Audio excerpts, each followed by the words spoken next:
Perbedaan suku bangsa Indonesia yang meliputi corak seni budaya dan bahasa yang merupakan keanekaragaman atau pluralitas bangsa Indonesia yang wajib dilestarikan. Sebelum Islam masuk, masyarakat Indonesia sudah memeluk agama dan menganut kepercayaan. Agama yang mereka peluk adalah Hindu dan Buddha, serta kepercayaan yang bernama Kapitaya yang memuja Sang Hyang Taya atau Sang Hyang Widitan Kena, kenapa ngopo yen ono palah dunya, atau Tuhan itu tidak boleh disertakan atau bahkan terlintas gambarnya di pikiran kita. Kalau sampai diwujudkan berarti bukan Tuhan. Agama Hindu lahir di India sekitar 1500 sebelum Masehi dengan kitab suci Tripitaka, sedangkan para Orientalis yang mengelompokkan kepercayaan nenek moyang menjadi dua, yaitu animisme dan dinamisme.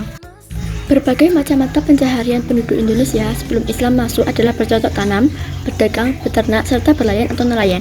Karena terletak di daerah yang tropis, Indonesia mempunyai tanah yang subur yang mampu menghasilkan produk pertanian dan perkebunan seperti cengkeh, kayu manis, kayu putih, serta rempah-rempah. Sebelum Islam datang, di Indonesia sudah ada 3 kerajaan yang pernah berjaya. Kerajaan pertama adalah Sriwijaya yang mengalami kejayaan pada abad ke-7 hingga ke-12. Karena letaknya yang maritim, maka Sriwijaya mengalami kejayaan baik pada bidang politik, sosial maupun ekonomi, dan merupakan jalur perdagangan internasional yang banyak dikunjungi pedagang dari Persia, Arab, dan Tiongkok. Namun pada abad ke-13, Sriwijaya mengalami kemunduran. Banyak pedagang yang menghindari dan berlabuh karena penerapan bea cukai yang sangat mahal, serta ada serangan dari kerajaan Singosari. Maka Singosari menjadi kerajaan kedua yang berkuasa dengan melakukan kegiatan ekonomi melalui ekspedisi Pamalaya yang ditancapkan di bekas wilayah Sriwijaya di Sumatera. Setelah Singosari berkuasa, kerajaan ketiga adalah Majapahit yang memiliki kekuatan dan pengaruh lebih besar serta di bawah pemerintahan Hayam Wuruk serta Patih Gajah Mada dengan Sumpah Palapa. Pemerintahan Majapahit berkembang secara luar biasa. Namun pada 1478 Majapahit mengalami kemunduran karena masalah internal kerajaan. Masyarakat Indonesia tersebar dari Sabang sampai Merauke yang mempunyai corak seni, budaya, dan bahasa yang menjadikan perbedaan yang membentuk keanekaragaman atau pluralitas yang tak terbilang harganya yang wajib dipertahankan dan dilestarikan. Karena adanya 3 faktor di Indonesia yang mempermudah masuknya Islam di Indonesia, yaitu 1. Letak geografis yang strategis mempermudahkan perdagangan dilakukan oleh pedagang muslim dari negara Arab, Persia, dan India. Dengan mudah, para pedagang membentuk pemukiman yang disebut pekojah atau perkampungan Arab. Mereka dengan mudah berbaur dan berinteraksi dengan masyarakat asli, sehingga mudah menyebarkan agama Islam. 2. Kesuburan tanahnya sehingga menghasilkan bahan-bahan yang dibutuhkan oleh bangsa-bangsa lain seperti rempah-rempah. 3. Penduduk Indonesia dikenal dengan ramah tamah. Selain melalui perdagangan, penyebaran agama Islam dilakukan melalui dakwah yang dilakukan para mubalik. Karena banyaknya saudagar dan ulama yang berdagang di Indonesia, serta dari sudut ekonomi yang lebih tinggi, maka putra-putri bangsawan lebih tertarik menjadi istri daripada saudagar dan para ulama. Contoh putri bangsawan yang menikah dengan ulama antara lain Maulana Ishaq menikahi putri Prabu Blambangan yang melahirkan Sunan Giri, Syarif Abdullah menikahi putri Prabu Siliwangi melahirkan Sunan Gunung Jati. Dengan adanya pernikahan itu, mereka mempunyai lingkungan yang memunculkan kampung-kampung daerah-daerah serta kerajaan muslim yang mempercepat proses islamisasi.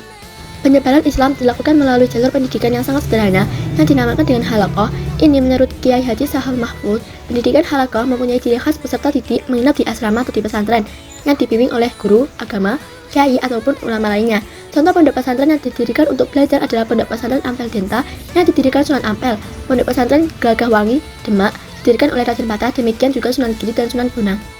Penyebaran Islam dilakukan juga melalui kesenian tokoh yang terkenal adalah Sunan Kalijogo yang mahir dalam memainkan wayang yang selalu mengajak penonton untuk selalu mengucapkan kalimat syahadatain. Dalam setiap pertunjukan wayangnya, Sunan Kalijogo selalu menyisipkan ajaran Islam serta unsur-unsur falsafat. Contoh cerita yang terkenal adalah Jamus Kalimasada, Wahyu Tohjali, Wahyu Purbaningrat, serta Babat Wanomarto. Ilmu tasawuf juga berpengaruh dalam penyebaran Islam.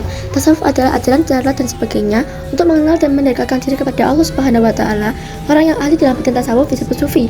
Mereka mahir dalam hal-hal magis, sesuatu yang berhubungan dengan perkara gaib, dan mempunyai kekuatan untuk menyembuhkan. Ajaran mistik ini masih berkembang di abad ke-19 dan bahkan abad ke-20.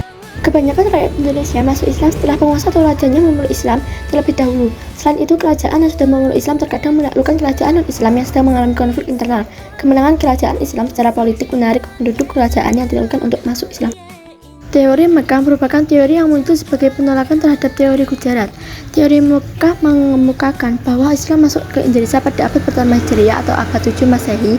Teori ini didasarkan pada beberapa hal berikut. 1. Pada abad ke-7 tahun 674 Masehi, di pantai barat Sumatera sudah terdapat perkampungan Arab Islam dengan pertimbangan bahwa pedagang Arab sudah mendirikan perkampungan di Kanton sejak abad ke-4. Hal ini juga sesuai dengan berita Tiongkok dari Hikayat Dinasti Tang yang antara lain menceritakan tentang orang Tasih, sebutan bangsa Arab, yang mengurungkan niatnya untuk menyerangkan kerajaan He Ling yang diperintah oleh Ratu Sima 674 Masehi. 2. Kerajaan Samudra Pasai menganut mazhab Syafi'i.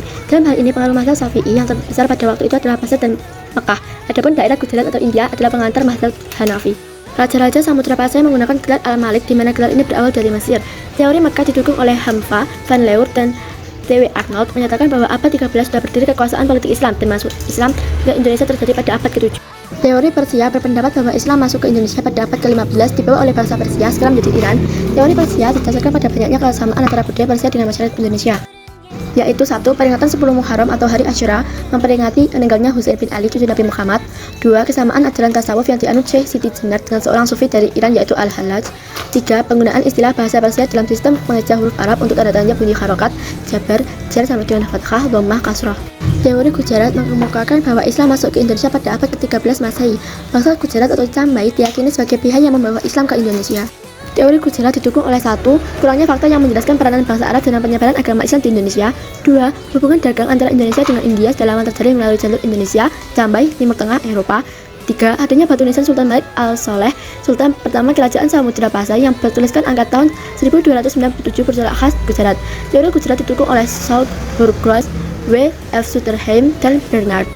Ahli sejarah yang mendukung teori ini, Profesor Slamet Purjana, H.J. de Graaf, teori Cina didasarkan pada asumsi budaya Cina dalam sejumlah unsur kebudayaan Islam di Indonesia.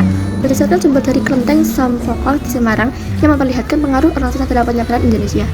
Pengaruh Cina bisa kita saksikan pada bukti arkeologi pada masjid kuno yang dibangun pada sekitar abad ke-15 Masehi.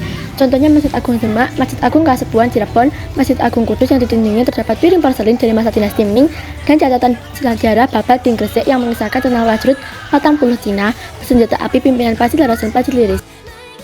A. Politik. Ajaran Islam ikut mewarnai corak politik di Indonesia. Hal ini dibuktikan dengan munculnya kerajaan Islam seperti Kerajaan Samudra Pasai, Malaka, Aceh, Darussalam, Demak, Pajang, Banten, Cirebon, Mataram, Ternate, Tidore, dan Gorontalo. B. Seni dan budaya.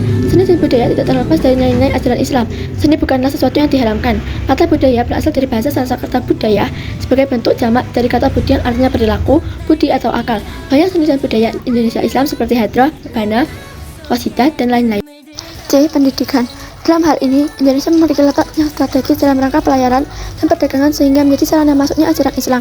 Mereka mulanya mendirikan pesantren di sekitar kota pelabuhan sebagai tempat transit kapal dagang guna menyebarkan agama Islam. Istilah kata pesantren berasal dari kata pesantrian, yaitu tempat menimba ilmu.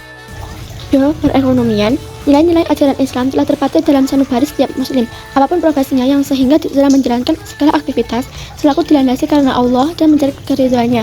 Muhammad Hatta adalah salah satu contoh tokoh muslim yang ikut mewarnai perekonomian Indonesia dengan nilai-nilai keislaman. Beliau dikenal sebagai Bapak Koperasi.